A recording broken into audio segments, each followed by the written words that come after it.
तो बेटा कल हम लोगों ने पढ़ा था आयनाइजेशन इंथैल्पीज के बारे में। किसके बारे में? आयनाइजेशन इंथैल्पी क्या होती है? तो कल मैंने बताया था amount of energy required to remove an valence electron from an isolated gaseous atom. यही पढ़ाया था ना, यही बताया था कि किसी भी गैसियस एटम से एक इलेक्ट्रॉन को रिमूव करने के लिए क्या चाहिए होती है? जितने में भी अमाउंट ऑफ एनर्जी चाहिए होगी वो क्या होगा? Ionisation enthalpy. ये कल बताया था, याद है सभी बच्चों को? ठीक है, तो कल मैंने फैक्टर्स बताया था। तो पहला फैक्टर क्या था बेटा? पहला फैक्टर, फैक्टर्स लिखिए बेटा, factors on which ionisation energy depend, on which ionisation energy depends. चलो जरा हमें बताओ पहला फैक्टर क्या कल मैंने बताया था आपको? आयनाइजेशन एनर्जी जो होती है, आयनाइजेशन एनर्जी जो होती है वो इनवर्सली प्रोपोर्शनल होती है बेटा साइज के। और कल मैंने आपको ये चीज समझा भी दी थी क्यों? साइज जितना ज्यादा होगा, मतलब एटम का साइज जितना बड़ा होगा वो न्यूक्लियस से उतना ज्यादा दूर होगा, तो उस इलेक्ट्रॉन को बाहर निकालने के लिए हमें बहुत ही कम एनर्जी देनी पड़ेगी, मतलब आयनाइजेशन एनर्जी कम होगी। साइज जितना ज्यादा बड़ा, आयनाइजेशन एनर्जी उतनी कम लगेगी उस आउटर मोस्ट सेल से इलेक्ट्रॉन को निकालने के लिए। बात ये समझ में आई है नहीं आई? भाई एटम का साइज बड़ा होगा तो न्यूक्लियस से आउटर मोस्ट इलेक्ट्रॉन दूर होगा। अगर आउटर मोस्ट इलेक्ट्रॉन दूर है तो उसको हम हल्की सी एनर्जी देंगे, इलेक्ट्रॉन बाहर आ जाएगा। तो मतलब साइज जितना बड़ा, आयनाइजेशन एनर्जी उतनी कम लगेगी। लेकिन सोचो जरा दिमाग में कि अगर साइज बहुत छोटा हो, एटम का साइज बहुत ही ज्यादा छोटा हो, तो आयनाइजेशन एनर्जी बहुत ज्यादा लगेगी। पूछो क्यों? अब साइज छोटा है तो आउटर मोस्ट इलेक्ट्रॉन जो होगा वो न्यूक्लियस से ज्यादा अट्रैक्टेड होगा, तो उसको बाहर निकालने के लिए हमें ज्यादा एनर्जी देनी पड़ेगी, मतलब आयनाइजेशन एनर्जी ज्यादा होगी। समझ में आई बात? तो ये पहला फैक्टर कल मैंने आपको एक्सप्लेन किया था। दूसरे फैक्टर पे हम लोग आते हैं। दूसरा फैक्टर है आयनाइजेशन एनर्जी जो है बेटा वो डायरेक्टली प्रोपोर्शनल होती है जेड इफेक्टिव के। सीधी सी बात है, न्यूक्लियर चार्ज यानी जेड इफेक्टिव, इफेक्टिव चार्ज अगर न्यूक्लियस का ज्यादा है तो वो तेजी से इलेक्ट्रॉन को पकड़ के रखेगा। जेड इफेक्टिव जितना ज्यादा होगा वो आउटर मोस्ट इलेक्ट्रॉन को तेजी से पकड़ के रखेगा, तो उसको निकालने में भी तो एनर्जी ज्यादा देनी पड़ेगी। तो जेड इफेक्टिव जितना ज्यादा, आयनाइजेशन एनर्जी उतनी ज्यादा लगेगी। अगर जेड इफेक्टिव सोचो कम है तो वो इलेक्ट्रॉन को पकड़ के नहीं रख पाएगा, हल्की सी एनर्जी दोगे वैलेंस इलेक्ट्रॉन को, वैलेंस इलेक्ट्रॉन बाहर निकल जाएगा। तो जेड इफेक्टिव जितना ज्यादा, आयनाइजेशन एनर्जी उतनी ज्यादा। नहीं समझे? जैसे ये न्यूक्लियस है, ये इलेक्ट्रॉन है, ये इलेक्ट्रॉन है, जेड इफेक्टिव मान लो बहुत ज्यादा है तो इस न्यूक्लियस जो है इस इलेक्ट्रॉन को तेजी से पकड़ के रखेगा, तेजी से पकड़ के रखेगा। और जब तेजी से पकड़ के रखेगा तो बताओ क्या होगा? क्या होगा? इसको, इस इलेक्ट्रॉन को बाहर निकालने के लिए हमें बहुत ज्यादा एनर्जी देनी पड़ेगी, हमें बहुत ज्यादा एनर्जी इसको देनी पड़ेगी। तो आयनाइजेशन एनर्जी क्या हो गई? ज्यादा देनी पड़ रही है। जब जेड इफेक्टिव क्या होगा? ज्यादा होगा। और जेड इफेक्टिव कम है, ये इलेक्ट्रॉन है, जेड इफेक्टिव नहीं घसीट पा रहा है इसको, जेड इफेक्टिव नहीं घसीट पा रहा है, हल्की सी एनर्जी दी, इलेक्ट्रॉन बाहर निकल आया, आयनाइजेशन एनर्जी कम। तो ये भी हम कह सकते हैं। समझ में आई बात? चलिए मैं आपको एक एग्जांपल देता हूं, ठीक है?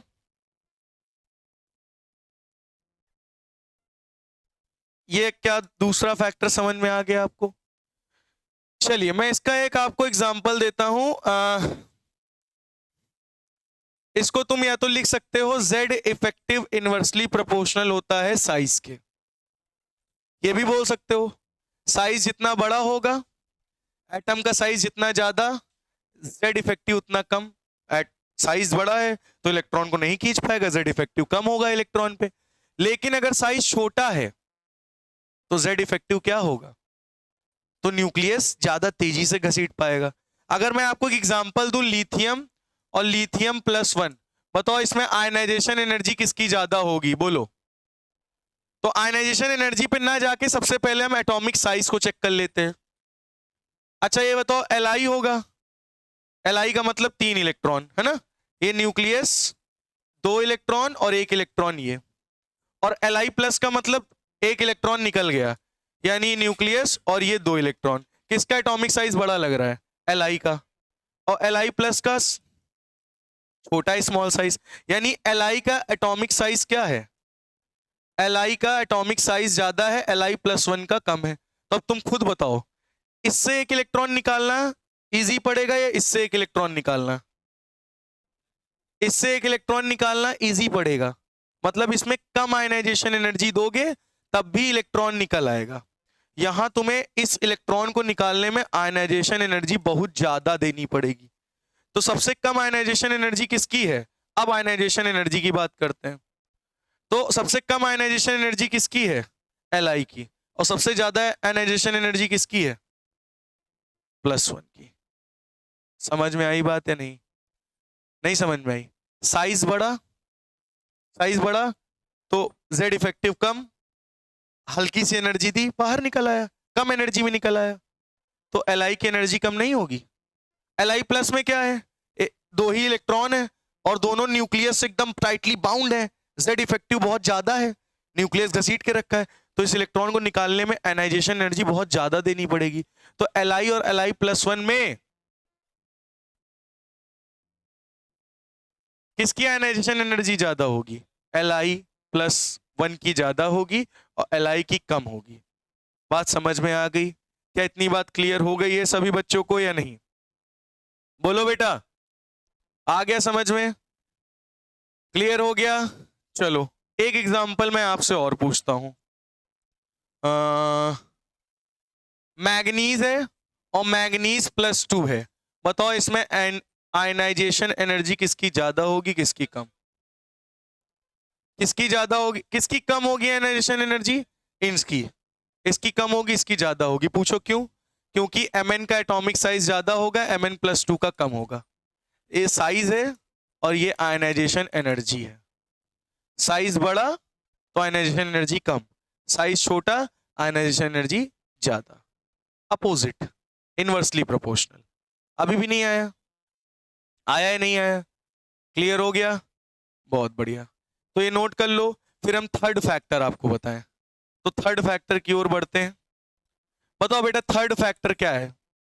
2 फैक्टर नोट हो गए, पीछे वाले नहीं नोट हुए?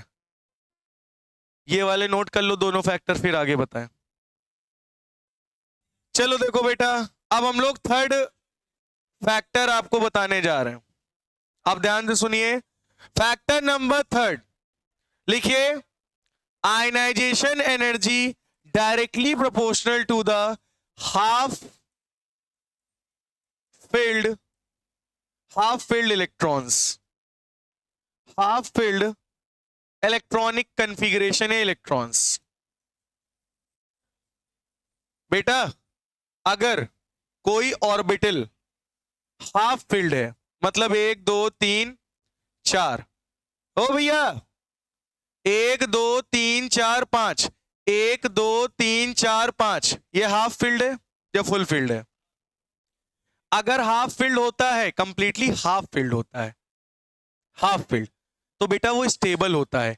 इससे भी तुम 1 इलेक्ट्रॉन अगर बाहर निकालना चाहोगे तो इतनी आराम से नहीं निकलेगा, इसमें भी हमें आयनाइजेशन एनर्जी बहुत ज्यादा देनी पड़ेगी, क्योंकि ये ऑर्बिटल स्टेबल है। हाफ फिल्ड ऑर्बिटल क्या कहलाते हैं? Stable orbital. और स्टेबल ऑर्बिटल से इलेक्ट्रॉन्स को निकालने में बहुत ज्यादा एनर्जी देनी पड़ेगी। तो मतलब हाफ फील्ड में आयनाइजेशन एनर्जी बहुत ज्यादा होती है। ठीक है, यही मैं कह सकता हूं ionisation energy full filled electronic configuration की भी क्या होगी? क्या होगी? बहुत ज्यादा। मतलब 1 2 3 और ये 4, 1 2 3 4 5 6 7 8 9 10, ये भी स्टेबल है, ये फुलफिल्ड है, ये भी स्टेबल है। और इससे भी 1 इलेक्ट्रॉन निकालने के लिए तुमको आयनाइजेशन एनर्जी बहुत ज्यादा देनी पड़ेगी। तो ये भी एक फैक्टर है कि अगर हाफ फिल्ड फुलफिल्ड हुआ तो उसकी आयनाइजेशन एनर्जी बहुत ज्यादा होगी। तो आपको पता है हाफ फिल्ड फुलफिल्ड कौन हो? एक आता है क्रोमियम कॉपर, कॉपर आता है, नहीं 29 जिंक, जिंक आता है, जिंक आता है। और एक scandium titanium vanadium chromium manganese, manganese आता है। मैंगनीज में हाफ फिल्ड होते हैं। क्रोमियम में भी देखा होगा ना 3d5। तो हाफ फील्ड, अभी मैं एग्जांपल देता हूं, हाफ फील्ड और फुल फील्ड से इलेक्ट्रॉन्स निकालने में हमें बहुत ज्यादा आयनाइजेशन एनर्जी देनी पड़ेगी। तो ये भी एक फैक्टर है, नोट कर लीजिए। अब इसका मैं आपको एक एग्जांपल देता हूं। मैं आपसे पूछता हूं, चलो बताओ, कॉपर और कॉपर प्लस 1 में सबसे ज्यादा आयनाइजेशन एनर्जी किसकी होगी? कॉपर की होगी या कॉपर प्लस 1 की होगी? तो कंपेयर आयनाइजेशन एनर्जी, आपको कंपैरिजन करना है। Compare ionisation energy of copper and copper plus 1। किया जाए कंपैरिजन। पहले कॉपर की इलेक्ट्रॉनिक कॉन्फ़िगरेशन लिखते हैं। तो क्या लिखोगे? ऑर्गन 18, 3d10 और 4s1। ये कॉपर का हो गया। अगर मैं कॉपर प्लस 1 का लिखूं, किसका लिखूं बेटा? 1 का। कॉपर प्लस 1 का लिखूं तो क्या लिखोगे? ऑर्गन और क्या लिखोगे? 3d10 4s0, 4s0। अब जरा बताओ किसकी आयनाइजेशन एनर्जी ज्यादा होगी? अब तुम रह जाओगे। देखो यहां 4s1 है, यहां 3d10 है, ये 4s1 3d10। एस से एक इलेक्ट्रॉन निकालना इजी होगा, आयनाइजेशन एनर्जी कम लगेगी। यहां पे 4s0 है, यहां से तो इलेक्ट्रॉन निकाल नहीं सकते। अब आ गया 3d10 जो कि क्या है? स्टेबल। क्या है? स्टेबल है, फुल फील्ड है।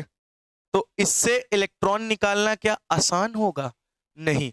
मतलब कॉपर प्लस 1 की आयनाइजेशन एनर्जी ज्यादा होगी कॉपर से। समझ में आया है नहीं? तो copper plus 1 has to be removed from 3d subshell. लिख लीजिए इसके नीचे, कॉपर प्लस 1, लिखिए बेटा, copper plus 1 has, copper plus 1 में electron has to be removed,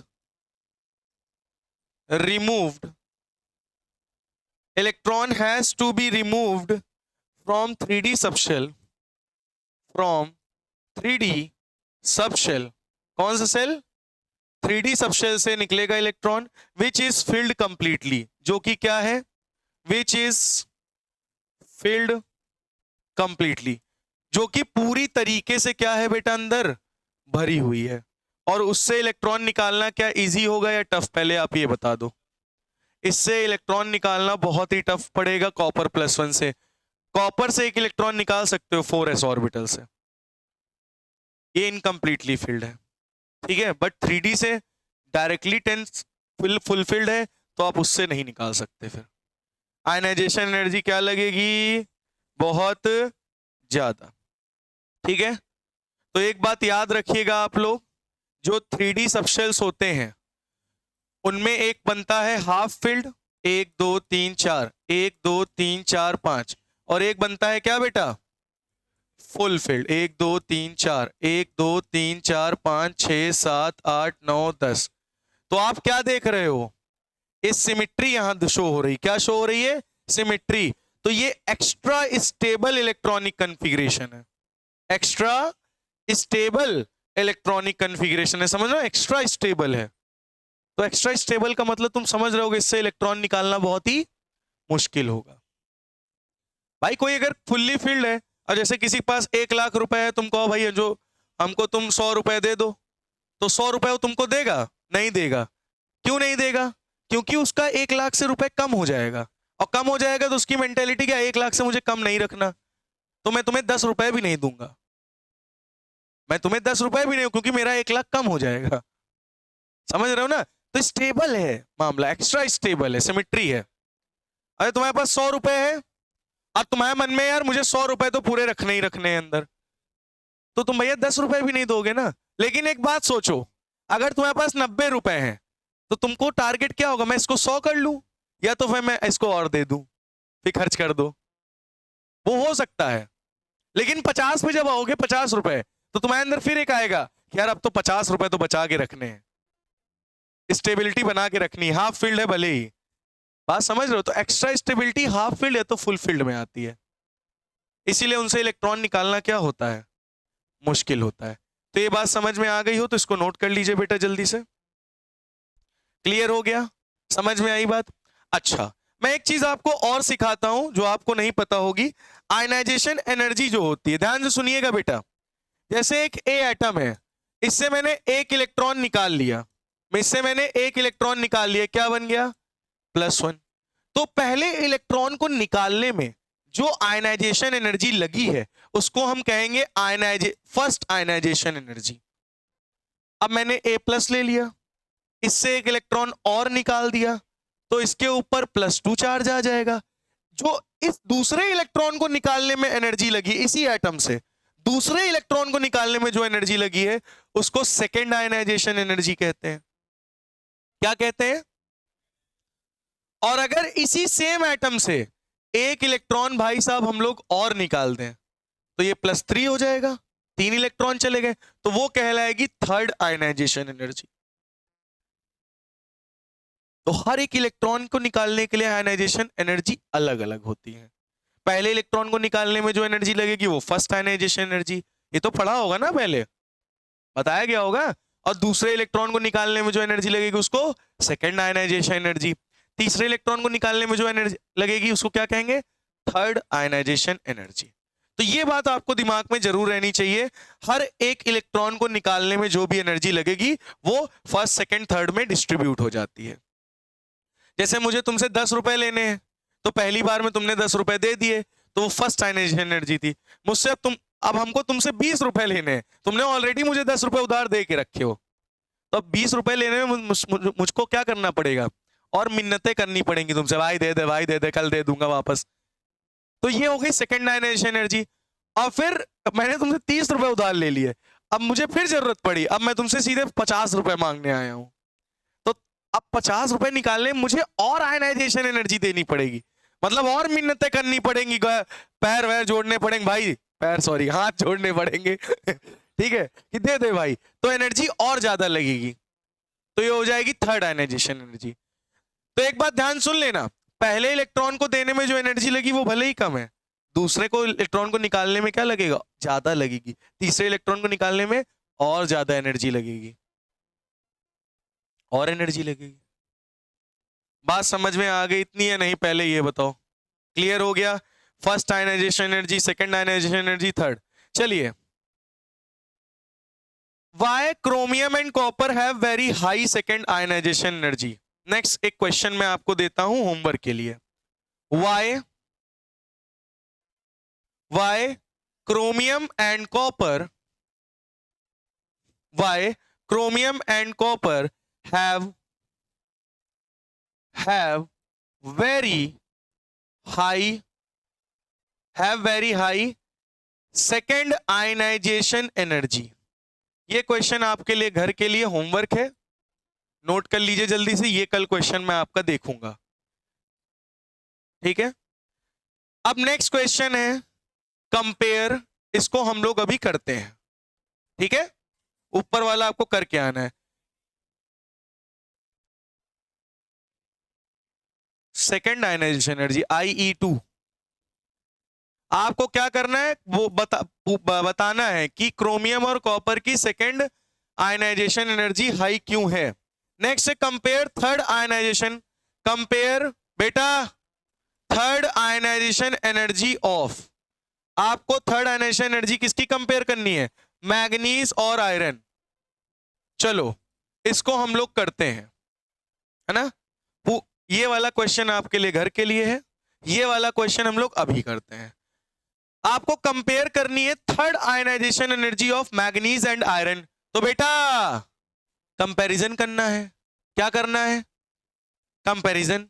तो इधर लिख लो मैग्नीज, इधर लिख लो आयरन, कंपैरिजन करना है। अब ध्यान से सुनना, कंपैरिजन तो करोगे, लेकिन थर्ड आयनाइजेशन एनर्जी का, यानी हमें मैग्नीज से कितने इलेक्ट्रॉन निकालने पड़ेंगे? 3। अब ध्यान से सुनना, मैग्नीज था, मैग्नीज से एक इलेक्ट्रॉन निकाला, मैग्नीज के ऊपर कितना चार्ज आया? +1। फिर मैग्नीज +1 था, इससे मैंने फिर से एक इलेक्ट्रॉन निकाला, मैग्नीज के ऊपर कितना चार्ज आ गया? +2। हमें कौन सी कंपेयर करनी? थर्ड। अब ये सेकेंड आयनाइजेशन एनर्जी आई है, तो मैग्नीज +2 है, इससे एक इलेक्ट्रॉन और निकाल लो, +3 हो जाएगा। क्या समझ में आया? जरा एक बात बताओ, मैग्नीज का एटॉमिक नंबर क्या होता है? 25। इसका इलेक्ट्रॉनिक कॉन्फ़िगरेशन क्या होगा? बोलो। ऑर्गन और 3d 4s2 3d 5, यही होगा। यानी इसको मैं क्या लिख सकता हूं? बोलो। इसको मैं लिख सकता हूं 3d 5 4s2। बोलो, समझ में आया?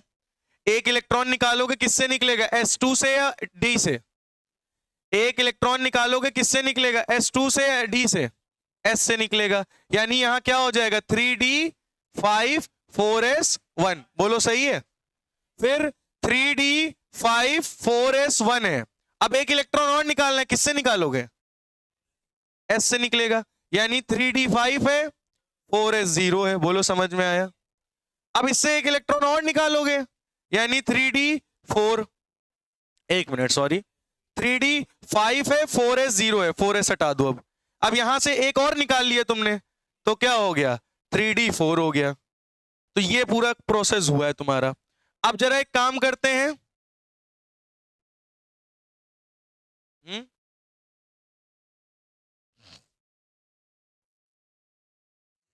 ठीक है? इतनी बात समझ में आई या नहीं आई? बोलो। अब बेटा जरा हम लोग आयरन का देखते हैं। आयरन का बताओ एटॉमिक नंबर क्या होता है? मैंगनीज, आयरन 26, यानी क्या होगा? Organ 3d6 4s2। तो अगर आयरन से एक इलेक्ट्रॉन निकाल लेते हो तो क्या बन जाएगा? +1। आयरन से एक इलेक्ट्रॉन और निकाल लेते हो, क्या बन जाएगा? +2। +2 से फिर एक इलेक्ट्रॉन निकाल लेते हो, क्या बन जाएगा? अब जरा ध्यान से सुनना बेटा सभी बच्चे, पहले इसकी इलेक्ट्रॉनिक कॉन्फ़िगरेशन क्या दी? 3d6 4s2। एक इलेक्ट्रॉन निकल गया, 3d6 4s1। अभी क्या है? 3d6 4s1। एक इलेक्ट्रॉन और निकल गया, क्या बचा? 3d6। ठीक है? अब क्या है? 3d6 है। क्या है? 3d6। अब जरा एक काम करो, यहां भी थर्ड आयनाइजेशन एनर्जी है, यहां भी थर्ड आयनाइजेशन एनर्जी है। ये सेकेंड आयनाइजेशन एनर्जी थी, ये सेकेंड आयनाइजेशन एनर्जी, ये फर्स्ट आयनाइजेशन एनर्जी, ये फर्स्ट आयनाइजेशन एनर्जी। अब जरा क्या कंपैरिजन बोल रहा है? थर्ड वाले आयनाइजेशन एनर्जी को कंपेयर करो। अब बताओ, मैग्नीज का ऑर्बिटल है 3d5 थर्ड आयनाइजेशन एनर्जी का, और Fe+2 का है 3d6। इससे इलेक्ट्रॉन निकालना आसान होगा या इससे? ये बेटा 3d6 है, इससे एक इलेक्ट्रॉन निकाल सकते हो, लेकिन ये हाफ फील्ड है, एक्स्ट्रा स्टेबल है, इससे एक इलेक्ट्रॉन निकालने में बहुत ज्यादा एनर्जी लगेगी। इसका मतलब मैं कह सकता हूं कि मैग्नीज में सबसे ज्यादा आयनाइजेशन एनर्जी होगी इन कंपैरिजन टू आयरन। और कौन सी ionisation? Third ionisation energy. Third ionisation energy जो मैग्नीज की होगी वो बहुत ज्यादा लगेगी in comparison to third ionisation energy of iron के। बोलो, समझ में आया है नहीं आया है? नहीं आया? बोलो क्वेश्चन आया समझ में? आप खुद ही देखो, ये 3d6 है, इससे एक इलेक्ट्रॉन निकालने में एनर्जी कम देनी पड़ेगी, थर्ड आयनाइजेशन एनर्जी। इसको देखो जरा, 3d5 एक्स्ट्रा स्टेबल है, इसको बहुत ज्यादा एनर्जी देनी पड़ेगी एक इलेक्ट्रॉन निकालने के लिए। तो मैग्नीज की थर्ड आयनाइजेशन एनर्जी बहुत ज्यादा होगी इन कंपैरिजन टू आयरन के।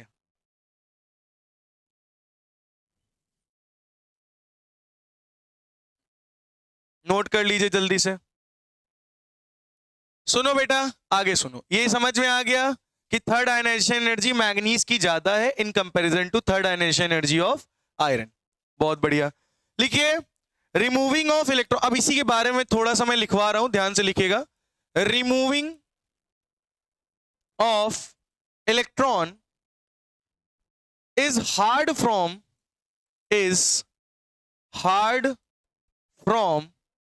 3d5 is hard from 3d5 as compared to 3d6 as compared to 3d6। ये आपको लैंग्वेज लिखनी पड़ेगी पेपर में।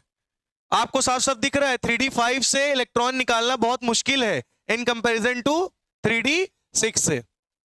तो लिखो नेक्स्ट, 3d5 has half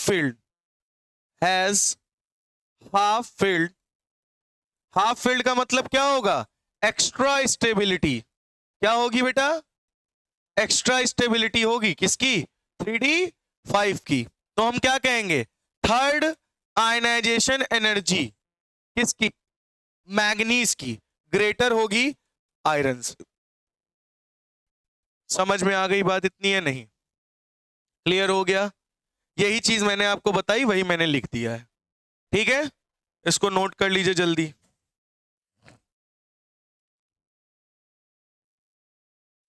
चलो बेटा, मैं आपको कुछ क्वेश्चन देने जा रहा हूं, ध्यान से सुनिए, होमवर्क नहीं। Highest ionisation energy in 3D series. चलो आप लोग बताओ, highest ionisation energy of 3D series. 3D series की में कौन सा ऐसा एलिमेंट है जिसकी आयनाइजेशन एनर्जी सबसे ज्यादा होती है? बता पाओगे? दूसरा lowest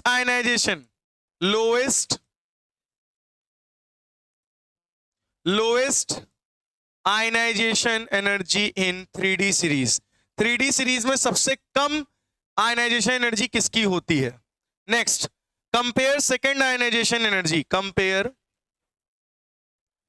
second ionisation energy of copper and zinc. ये 3 क्वेश्चन है। सबसे पहला प्रश्न हमारे पास आता है क्या कि सबसे हाईएस्ट आयनाइजेशन एनर्जी किसकी होती है 3D सीरीज में? तो आप बोलोगे, बोलो जिंक का क्या होता है? फुल फिल्ड ऑर्बिटल होता है और उससे इलेक्ट्रॉन निकालना बहुत ही मुश्किल है। तो सबसे हाईएस्ट आयनाइजेशन एनर्जी किसकी है? जिंक की। किसकी है? अगर नहीं विश्वास तो देख लो, जिंक का एटॉमिक नंबर 30, ऑर्गन, और इसका क्या होगा? 3d10 और 4s2, फुल फिल्ड ऑर्बिटल। यही नहीं, ये भी देखो 4s2 है, फुल फिल्ड, एक्स्ट्रा स्टेबिलिटी। समझ रहे हो? तो सबसे highest ionisation energy in 3D series किसकी होती है? जिंक की। बात समझ में आ रही है? सबसे lowest ionisation energy 3D series में किसकी होती है? वेरी गुड, स्कैंडियम की सबसे लोएस्ट होती है, क्योंकि 3D1 होता है। क्या होता है? 3D1। ये दोनों समझ में आ गए? ओ भैया, क्लियर हो गया इतना? अब नेक्स्ट है compare second ionisation energy of copper and zinc. कर पाओगे आप लोग जैसे पीछे किया था? एक बार ट्राई मारो, नहीं तो फिर हम बताएं। जल्दी करो, हाँ तुरंत। भाई सिंपली आप क्या लिखोगे? कॉपर इधर, जिंक, कॉपर का atomic number, chromium copper zinc 29, इसका 30, इसका क्या होता है electronic configuration? Organ 3d10 4s1, याद आया? एक्सेप्शनल केस है। और इसका क्या होगा बेटा? ऑर्गन 3d10 4s2, याद आया या नहीं आया? बहुत बढ़िया।